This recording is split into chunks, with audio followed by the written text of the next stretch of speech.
Alhamdulillah, wassalatu wassalamu ala rasulillah Sayyidina wa maulana Muhammad ibni Abdillah wa ala alihi wa sahbihi wa man tabi'ahu wa mawala.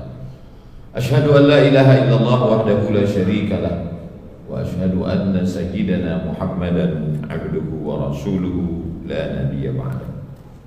Allahumma salli ala sayyidina Muhammadin an-nabiyil ummi wa ala alihi wa sahbihi wa barik wa sallim. Qala Allah Ta'ala fil Qur'anil azim wa huwa asdaqul qailin. A'udzu billahi minasy syaithanir rajim.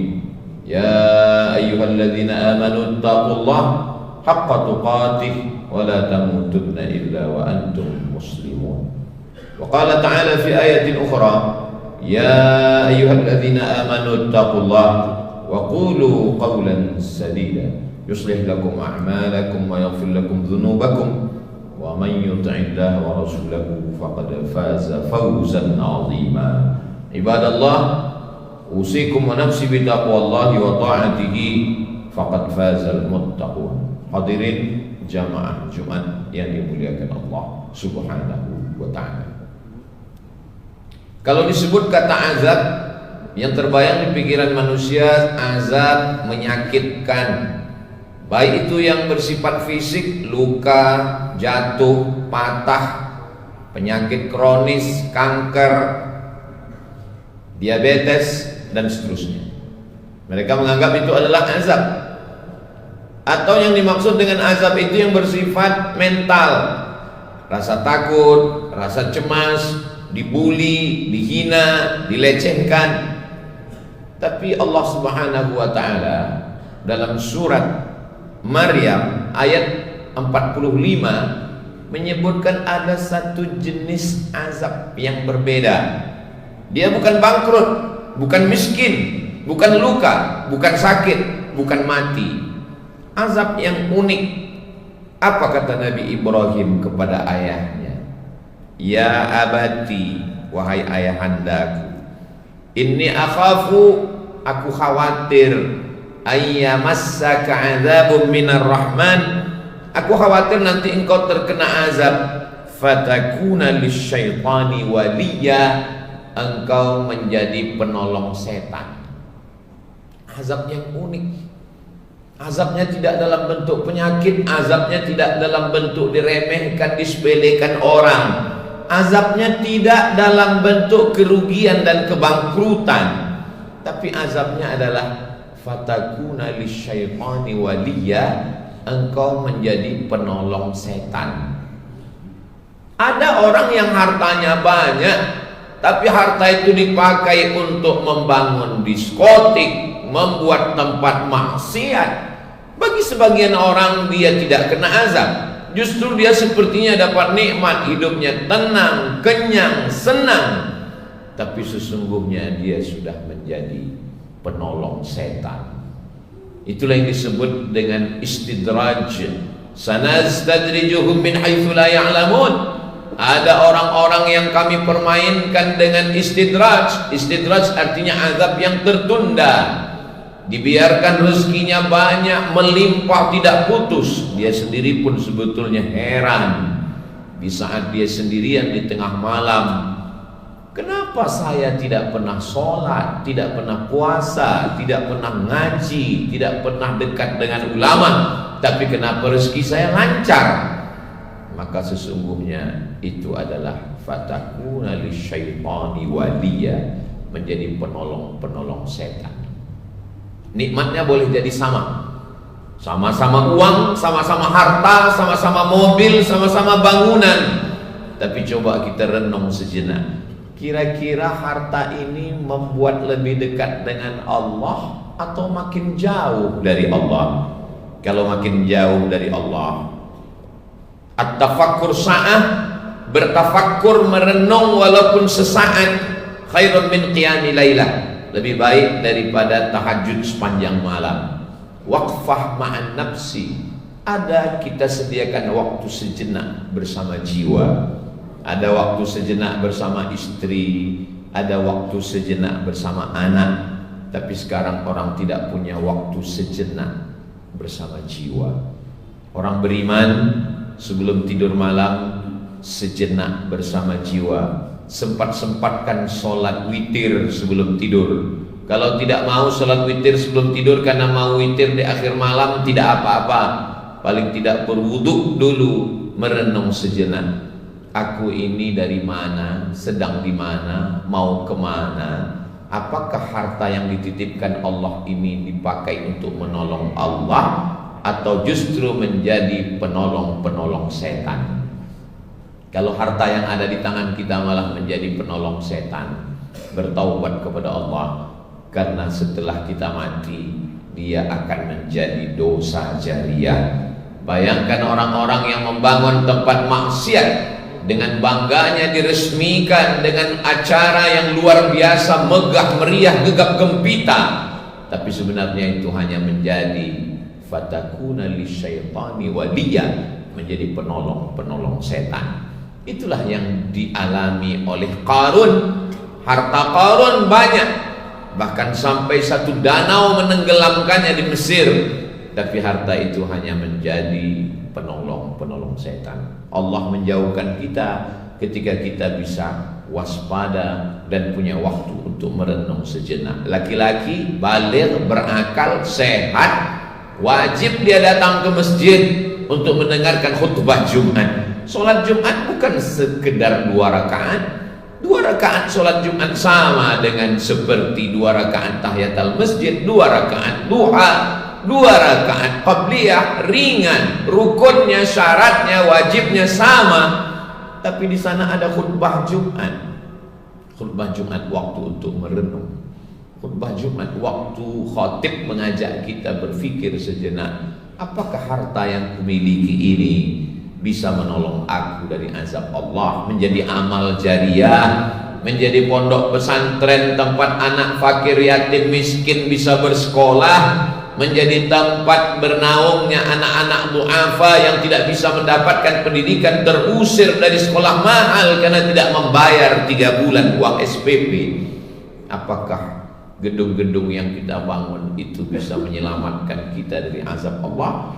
Kalau dia hanya sekedar kemegahan, kemewahan, kebanggaan, jangan-jangan kita hanya menjadi fatakuna lisyaitani waliya, menjadi penolong-penolong setan. Apalagi yang kelihatannya nikmat tapi sebenarnya bisa menjadi azab. Jabatan, kekuasaan, tanda tangan, perizinan. Apakah izin yang kita tanda tangani di atas secari kertas hanya torehan tinta pena di atas kertas putih yang tidak bermakna apa-apa, tapi ternyata izin itu sudah membuat orang mabuk, membuat orang sakau. Izin perhotelan yang aslinya hanya tempat orang menginap dari luar kota untuk menghilangkan letih, lelah dan penat, tapi menjadi tempat maksiat, dan kitalah yang mengeluarkan izinnya. Izinnya izin keramaian, tapi dipakai untuk transaksi narkoba. Fatakuna lisyaitani waliya. Sesungguhnya diam-diam kita sudah menjadi penolong-penolong setan. Dan ketika kita mati, azabnya tidak berhenti. Man sanna fil islami sunnatan sayyi'atan. Siapa yang membuat suatu tradisi yang jelek, yang buruk, yang tidak baik, maka dosanya mengalir kepada dia sampai kapan? Sampai hari kiamat. Pikirkan baik-baik. Pikir itu pelita hati, sesal kemudian tiada berguna. Hati yang gelap menjadi terang dengan pikiran yang cerdas. Dari mana pikiran itu datang? Dari Allah.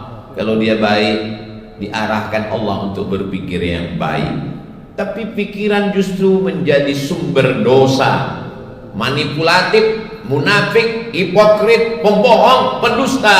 Kita hafal semua ayatnya. Nasiyatin, ubun-ubun, kepala, otak bagian depan. Kadzibatin, pembohong.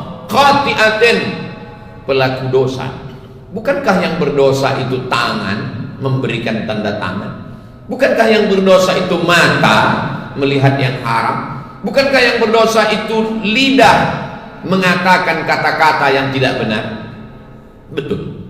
Yang berdosa tangan, yang berdosa kaki, tapi mata, telinga, tangan, dan kaki menerima perintah. Siapa yang memerintahkan? Otak. Otak yang memerintahkan. Otak bagian yang mana? Bagian depan, bagian belakang, bagian kanan, bagian kiri. Nasiyatin, ubun-ubun, otak bagian depan. Kadzibatin, bohong, tipu, pencitraan. Khati'atin, buat silap, buat salah, buat dosa. Otak itu isinya apa? Isinya darah, air. Darah itu datangnya dari mana? Darah itu datangnya dari jantung yang menyemburkan darah ke seluruh tubuh. Dari jantung mengalir ke mata, dari jantung mengalir ke tangan, dari jantung mengalir ke kaki, dan dia masuk ke dalam otak. Darah itu datangnya dari mana? Darah datang dari makanan.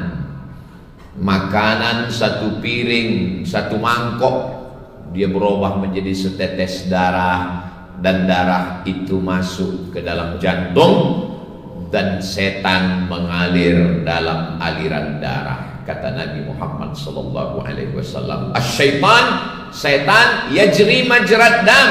Setan mengalir dalam aliran darah. Darah yang mana? Darah yang haram. Setan tidak mau masuk ke dalam darah yang halal, darah yang bersih.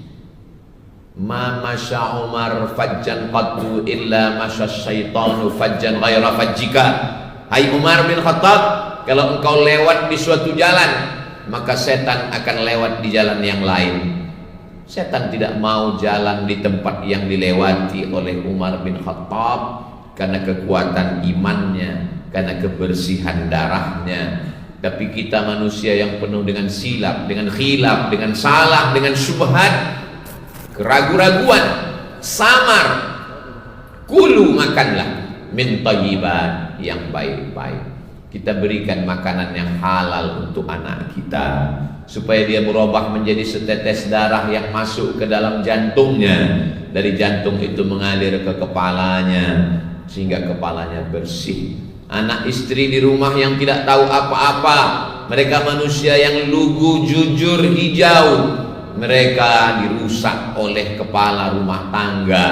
Laki-laki yang membawakan uang haram, uang haram dibelikan ke dalam bentuk beras, berasnya halal, air minum, teh, susu, kopi, sayur, mayur, vitamin, suplemen halal. Orang Islam amat takut makan babi, lemak babi, minyak babi, tapi tidak takut pada korupsi, tidak takut pada riswah sogok, tidak takut pada uang tipu-tipu, padahal itu masuk ke dalam badan melalui darah. Ayyuma lahmin, darah berubah menjadi daging. Ayyuma lahmin, setiap daging di badan, nabata min haramin, kalau tumbuh dari yang haram, fannaru aulabi, tempatnya adalah api neraka. Dari mana pintu setan masuk? Melalui darah. Darahnya, dagingnya haram, sehingga ada orang-orang yang gagah perkasa, punya kuasa, punya harta, tapi sebenarnya fatakuna lisyaitani waliya, dia hanya menjadi pasukan-pasukan setan yang mempermudah pekerjaan setan, menjadi antek-antek setan. Induk dari setan itu siapa? Induknya adalah iblis. Setan banyak, kalau iblis cuma satu. Dialah induk dari segalanya, dan dia punya pasukan-pasukan bernama setan. Dan setan itu terbagi menjadi dua, syayatinul jinni wal insi. Ada setan dari kalangan jin, dan ada setan dari kalangan insi, dari kalangan manusia. Selama ini kita membaca ayat kursi untuk mengusir setan, membaca ta'awuz, a'udzubillah, mengusir setan. Rupa-rupanya ada setan yang hafal ayat kursi dan hafal surah Yasin, berbentuk manusia, tapi sudah menjadi fatakuna lisyaitani waliya, sudah menjadi pasukan-pasukan setan yang permudah urusan setan, yang melancarkan urusan setan, sehingga setan itu sendiri pun merasa tidak terlalu setan lagi melihat manusia yang sudah kesetanan. Sehingga ayat-ayat yang dibaca Allahu la ilaha illa huwal hayyul qayyum a'udzubillahi minasyaitonir rajim dikatakan tidak manjur.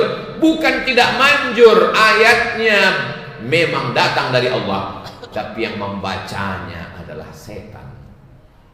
Dibacakan oleh setan, maka tidak akan memberikan apa-apa kepada setan, karena sesama setan tidak akan mungkin menghalau setan. Barakallahu li wa lakum fil Qur'anil azim wa nafa'ani wa iyyakum minal ayati wa dzikril hakim wa taqabbala minni wa minkum tilawatahu innahu huwal ghafurur rahim.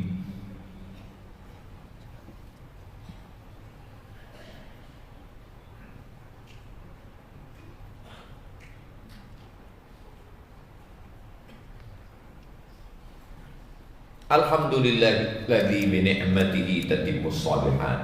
Wassalatu wassalamu ala sayyidis sadat wa ala alihi wa ashabihi ahlil fadaili wal karamat. Asyhadu an la ilaha illallah wahdahu la syarika lah wa asyhadu anna sayyidana Muhammadan abduhu wa rasuluh wa shafiyyuhu min khalqihi wa khaliluh. Addal amanah wa ballagha ar-risalah wa nasaha lil ummah wa tarakana 'alal mahajjatil bayda lailuha kanahariha la yazighu 'anha illa halik. Allahumma salli 'ala sayyidina Muhammadin an-nabiyil ummi wa 'ala alihi wa sahbihi wa barik wa sallim. Qala Allah ta'ala fil Qur'anil 'azim wa huwa asdaqul qailin. A'udzu billahi minasy syaithanir rajim. Bismillahirrahmanir rahim. Wal 'ashri innal insana lafi khusr illa alladziina aamanu wa 'amilus shalihat wa tawassaw bil haqq وتواصوا بالصبر. وقال تعالى في آية أخرى إن الله وملائكته يصلون على النبي يا أيها الذين آمنوا صلوا عليه وسلموا تسليما. اللهم اغفر للمسلمين والمسلمات والمؤمنين والمؤمنات الأحياء منهم والأموات برحمتك يا أرحم الراحمين. اللهم انصر الإسلام والمسلمين واخذل الكفرة والمشركين. اللهم انصر إخواننا المجاهدين المستضعفين في فلسطين. اللهم دمر أعداءك أعداء الدين. اللهم عليك بإسرائيل ومن والاهم. اللهم زلزلهم زلزالا شديدا. اللهم دمر أعداءك أعداء الدين. اللهم شدد شملهم وفرق جمعهم واجعل كيدهم في نحورهم يا رب العالمين. اللهم اجعل هذا البلد بلدا آمنا. اللهم ادفع عنا الغلاء والوباء والفحشاء والربا والزنا والمنكر والسيوف المختلفة والشدائد والمحن ما ظهر منها وما بطن من بلدنا هذا إندونيسيا خاصة ومن بلدان المسلمين عامة. عباد الله أوصيكم ونفسي بتقوى الله وطاعته فقد فاز المتقون. إن الله يأمر بالعدل والإحسان وإيتاء ذي القربى وينهى عن الفحشاء والمنكر والبغي يعظكم لعلكم تذكرون. فاذكروا الله العظيم يذكركم واسألوه من فضله يعطكم ولذكر الله أكبر والله يعلم ما تصنعون. أقم الصلاة.